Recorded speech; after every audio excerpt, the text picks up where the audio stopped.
Hello and welcome to our review of the WWE September pay-per-view of Clash of Champions 2020. So, what should we do? Should we get into the show then? My thoughts on the show, this ain't going to be like a long review. I've no Tebs tonight. Tebs is recording his movie podcast, so be sure to check him out on Twitter. Tebs' Twitter is at Northern Tebs. But I thought, let's get this done, let's get it recorded. So here it is, 2020 Clash of Champions review. The show, now we was like very positive on the last show that we did about SummerSlam and about Payback. After that, I watched All Out, which I'm going to be honest, All Out left a bit of a sour taste in my mouth. I thought didn't enjoy the show. We'd been out that weekend. I think it was it might have been Bank Holiday weekend in the UK, so we'd had a heavy weekend. And then I was sat there on the Sunday and I thought, do you know what, I'm going to have to watch. Actually, I wasn't. I was quarantining. But, yeah. So on the Sunday, I thought, right, I'm going to watch All Out. So, put All Out on. I'm thinking, I think I'd sooner be at the pub than watching this. It was slow. The show just didn't click. I was missing the Thunderdome, if I'm honest with you. The fans at AEW for that show I thought they were flat. A lot of the matches let the crowd down. Well, let the viewer down, sorry. Do you know what I mean? We've paid for this pay-per-view, something in the UK we're not used to doing because we usually just pay for the network each month or find other means. But yeah, so I didn't like All Out. I probably didn't watch any wrestling for the following week or two. But I thought I need to keep in touch with what's going on with this Roman Reigns heel turn. I wanted the Roman Reigns heel turn to happen for ages now, so I thought there's no way I'm letting a shitty pay-per-view like All Out, sorry to AEW fans, it was fucking shit. To be fair to AEW, the TVs have they've picked up the last few weeks. I've enjoyed the TVs. If you see me turning around a few times because Fulham Aston Villa is on in the background, it's 3-0 Villa. So I thought I'd get this podcast in before the Scum versus Arsenal. So yeah, if you see me turning around, it's checking the score. But Villa are 3-0 up, so it's a bad day for you, Tony. Bad day for you, Tony Khan. You had a shit pay-per-view not in All Out, and your team are getting dicked 3-0. But we are here to talk about Clash of Champions. And going into the show, I've smashed through every SmackDown in the last 3 weeks. Basically over about a course of 2 days, and I thought they were pretty good. You might have seen some of my comments on Twitter praising SmackDown. It was mainly the Sasha Bayley stuff, which I'll get into later in this review. But I've loved this Tribal Chief Roman gimmick. I think the story with I nearly said Jimmy Uso. The story with Jey Uso has been great going into it. It took a few weeks to realise where they were going with it, but they told that story amazingly on the pay-per-view tonight. Last night, should I say. So, yeah, let's get into it. Clash of Champions. So, you must think I'm some sort of alcoholic, but I was absolutely dead on Sunday. We went out Saturday in the city centre around here till 10 o'clock. Fuck off, Boris. Till 10 o'clock. But we made up for it. Beers were drank. Tears were spilt. I don't even want to go into what else happened, but, yeah.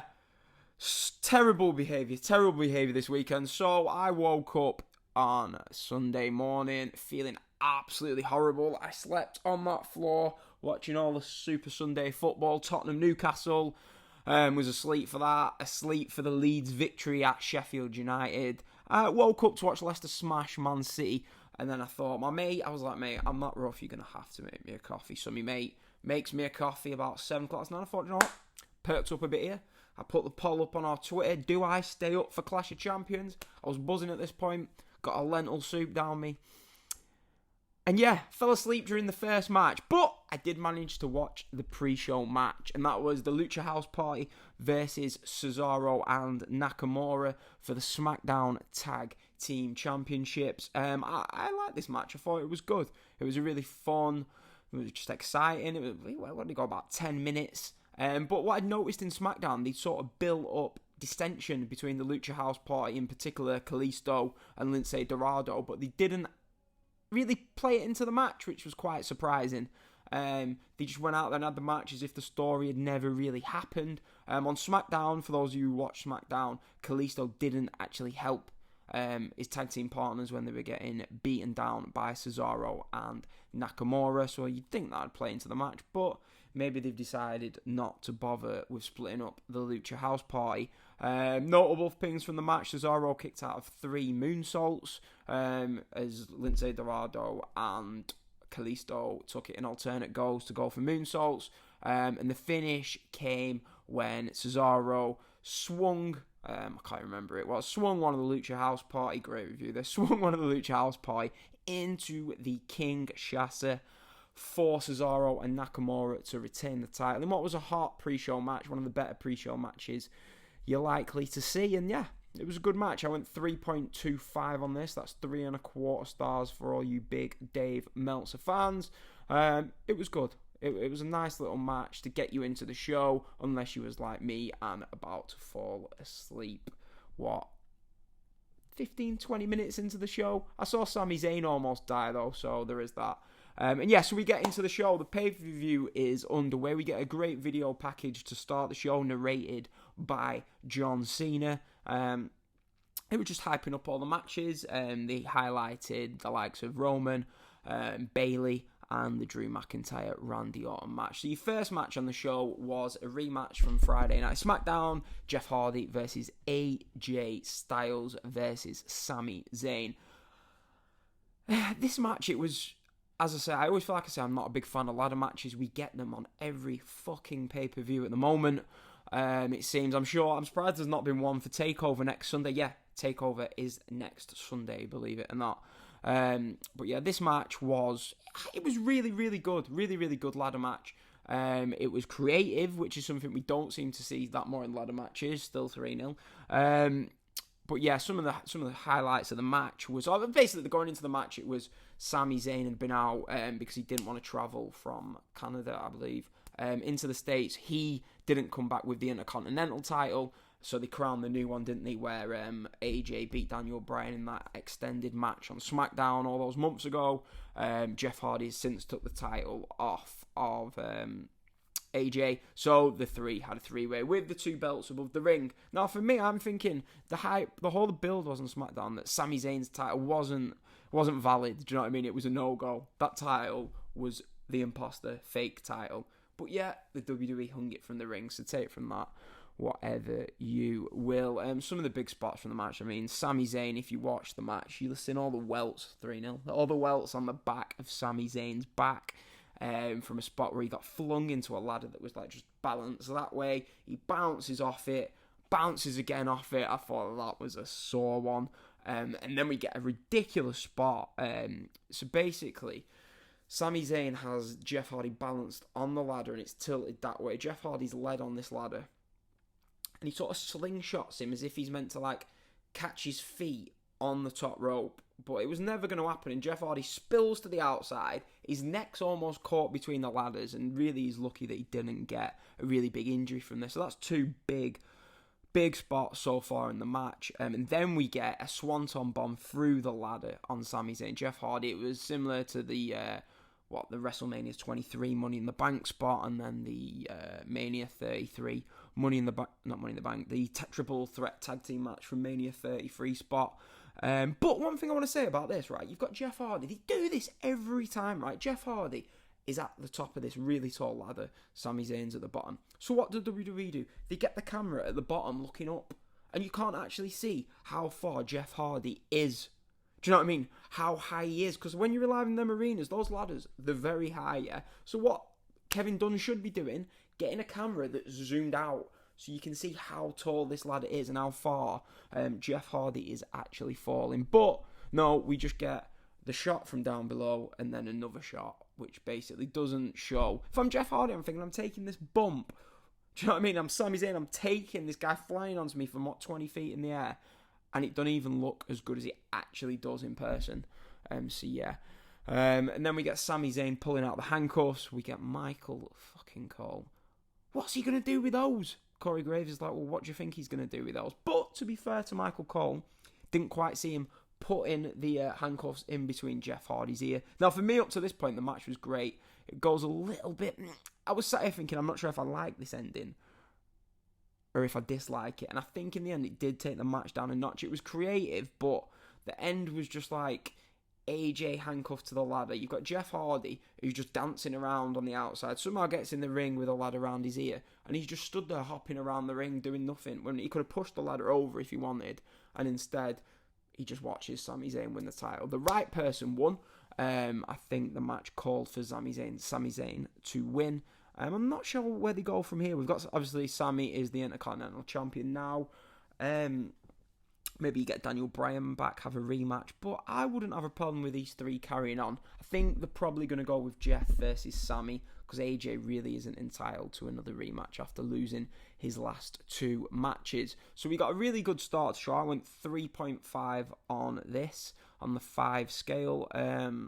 Yeah, it was good. I've seen a lot of people higher on it than me, maybe, but it was good. It was good. It was good. It was as good a ladder match you're going to get in the Thunderdome. We get a backstage segment with Drew Gulak pinning R-Truth for the 24/7 title. It's been said time and time again, they could do so much more with this belt, but they don't care about it, do they? Nor does anyone else. It's just a waste of my time, it's a waste of your time, and my time. But yeah, next, speaking of waste of time, we get Asuka versus Zelina now.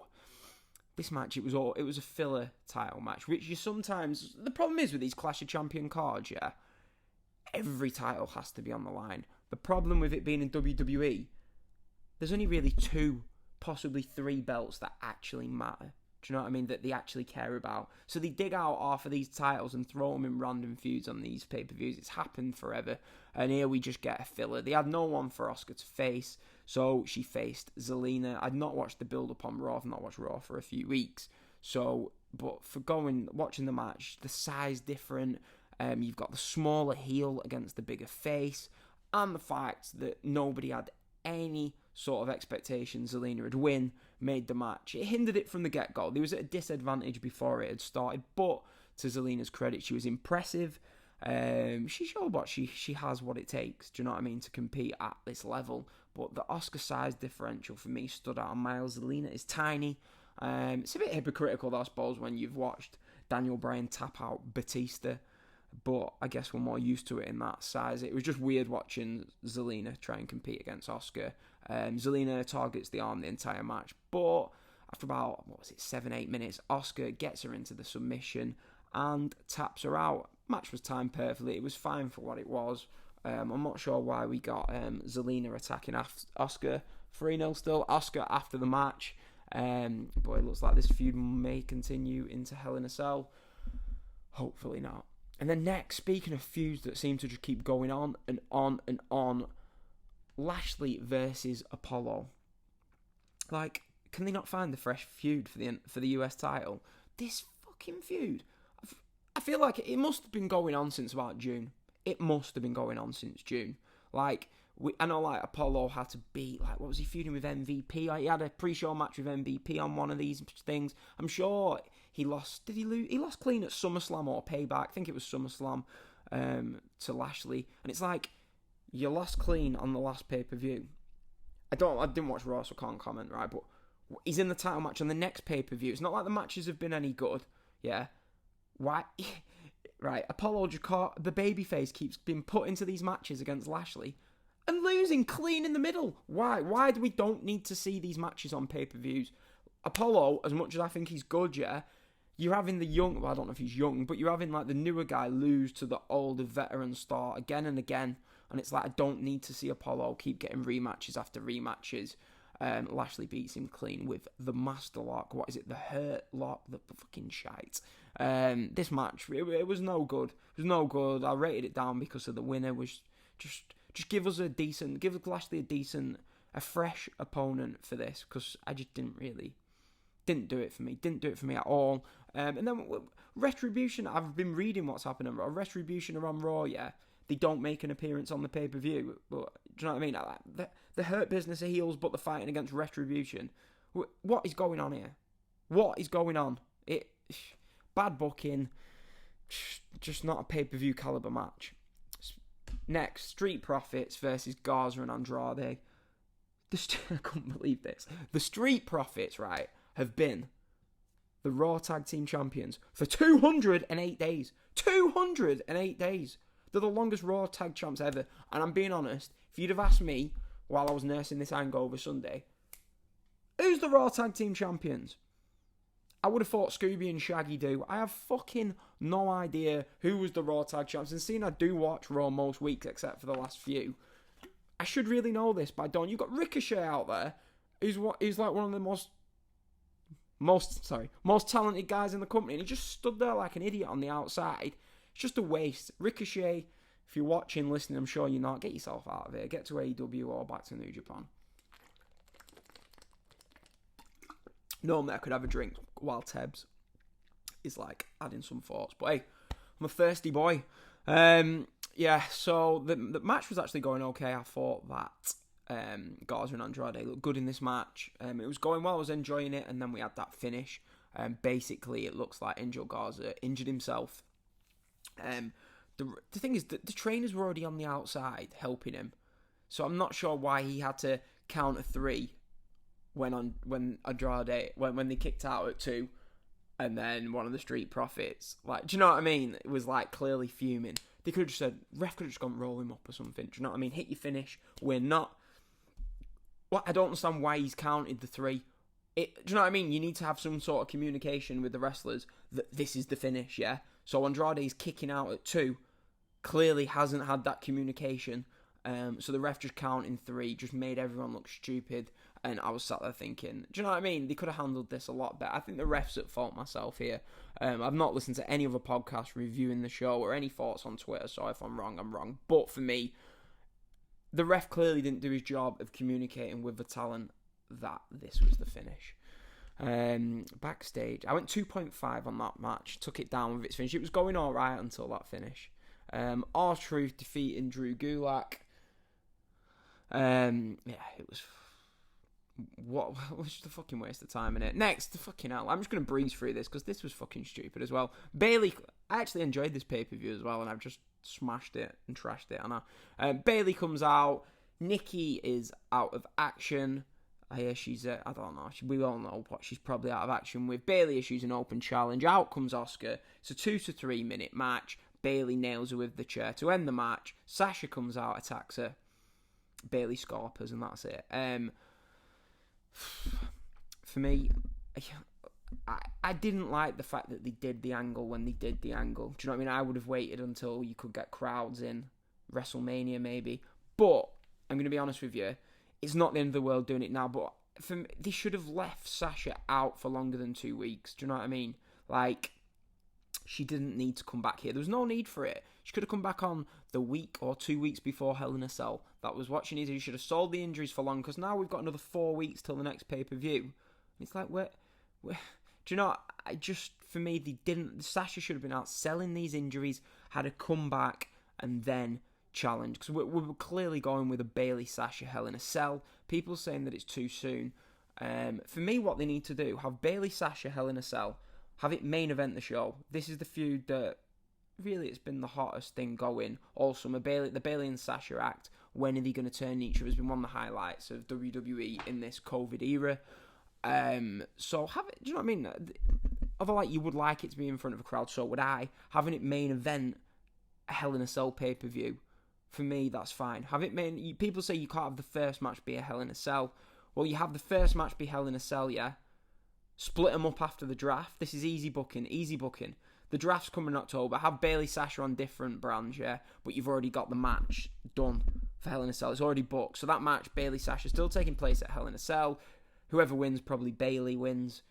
Maybe even, Bayley wins. You split them up. Sasha wins the Royal Rumble, challenges Bayley at WrestleMania. You can have the two interact at Survivor Series because it's brand versus brand. So keep this going. Have a Hell in a Cell match in October. Not November anymore. They've moved the pay-per-view back.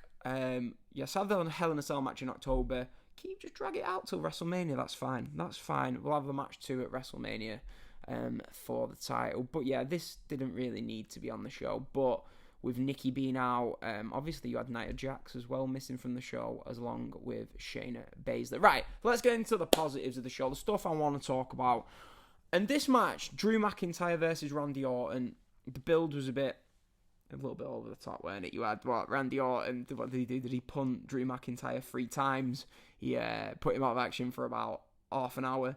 But yeah, Drew McIntyre comes back, nails Orton with 3 claymores, and here we go. Keith Lee, from what I've been reading, has been in and out of the feud.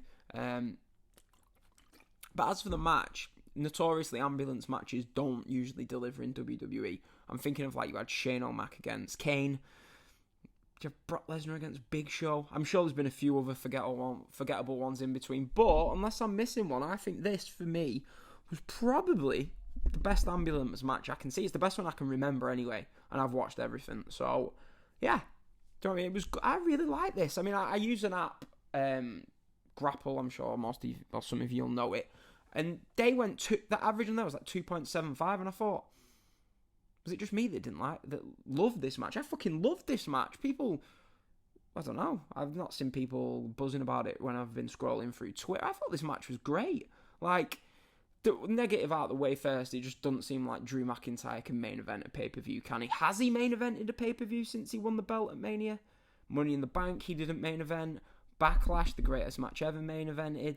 Extreme Rules was the Swamp match. SummerSlam was the triple threat it was Bray versus Braun where Roman returned. Then Payback was obviously that triple threat match. So no, I don't think Drew, unless I've missed one out, has main evented a pay-per-view since he's been champion. But now, I was in my nose, I'm thinking, why is the Big Show, why is a face coming out to attack a heel to help the face at the start of the match? But then it all started playing into each other, and I feel like people are saying, like, I spoke to Tebs and he was trying to, like, ask me, like, did I think it was a good idea that the babyface needed 3 people to help him win? Now, no, it's not a good idea, but I think you can sort of let him off with it when it plays into the story. This whole story has gone through, hasn't it? You had Orton fuck over Christian, fuck over Big Show. Did anyone else appear? Fuck knows. HBK, yeah. So it was just like a culmination of Orton's been on this horrible heel tirade the entire summer, yeah. And it all came back to bite him in the arse here, and that's perfect. I think that's great wrestling 101 storytelling. So I was enjoying this. It was a fun little brawl. You had Drew slamming him through the ambulance window. It was Orton got slammed. Orton slammed Drew through the ambulance window, yeah, and Orton goes for the cover. And I loved how the commentators were like, oh, he's that out of it, he's gone for the cover. I thought that was just great little nuance from Randy Orton there. But there was some great spots. You had Drew kicking off the ambulance door, and that was a great spot. And then the end of the match, I thought it was, but I was a bit upset. I was waiting for the RKO on top of the ambulance, but it never came, did it? But like, I don't know, there was the spot, was it? So it was like Orton hits the RKO, and this was just great. It was exciting. You had Drew in the back of the ambulance, and I'm thinking, it made you think, is Edge going to come back? Is he going to spear him to cost him the match? But no, Drew, it looks like Orton's got that dickhead look on his face. He's like, I've won. He's slamming the door, and I thought, wow, he's winning here. And then Drew just gets his arm out, stops it, and then he comes out, Claymore, punt for the win. I thought the match delivered in terms of storytelling. The booking was great. Every credit to WWE on this. The booking was absolutely perfect for this match. And you obviously, he had all the help, but the commentators kept reminding us that Drew was fighting this match with a broken jaw, which should have given Randy Orton, the advantage. But yeah, the thumb to the eye, that was all built in the story. If you have watched all the build for this, which I've watched most of it, but not the last few weeks, you got your payoff here. The babyface wins. I just thought it was brilliant. Even at the end, you got Drew winning. Orton's in the back of the ambulance, and then they even had that great touch at the end of Ric Flair. Do you know what I mean? Driving off the ambulance with the ambulance. So people who say, oh, WWE, they book week to week, which they do. You never get paid off for watching the weekly TV. If you've watched the weekly TV and watching what Randy Orton's been doing all summer, do you know what I mean? You've got your money's worth here. Everything is paid off at the end of the story. Great match. I loved it. I thought it was brilliant. I went 4 stars on this. If you disagree, that's fucking up to you, innit? I don't really give a shit. I'm thinking, where do we go from here? Like, obviously, maybe Drew gets drafted to SmackDown, but I want him to keep SmackDown the same because I've been enjoying it recently, but obviously they're not going to. But maybe to freshen it up. I don't even know where you go with it, really. Like I'm thinking they might put Roman onto Raw, Drew onto SmackDown, but maybe you could have Orton using the interference as an excuse for a possible Hell in a Cell. There's 3 possible Hell in a Cells in there. There's Sasha, Bayley, Orton, McIntyre, and it looks like they want to do Roman versus The Fiend. I'm not sure if that's a good idea. I don't know if you want your hottest act in Roman Reigns going against The Fiend. I do like The Fiend, but I'm just not sure. Like, look what it did to Seth last year. I'm not sure if you really want it to be going in that direction, but we'll see. Football finished 3-0 Villa. Bad night for Tony Khan. So yeah, that was a great match. Go out your way to see this. I love this match. One of my favourite WWE matches of the year, without doubt. Speaking of that, the main event, Roman Reigns versus Jey Uso. Jey Uso main eventing a WWE pay-per-view. You would not have thought that would have been happening. I'll be honest, I have no notes on this because I was that into the whole story. I think the story's been absolutely brilliant going into this. Roman Reigns, seriously, I've been begging for him to turn heel for years, and he's not disappointed. The build's been fantastic. The moment on SmackDown 2 weeks ago where they're all hugging each other and Jey walks off and Roman's face just goes. It was just phenomenal storytelling.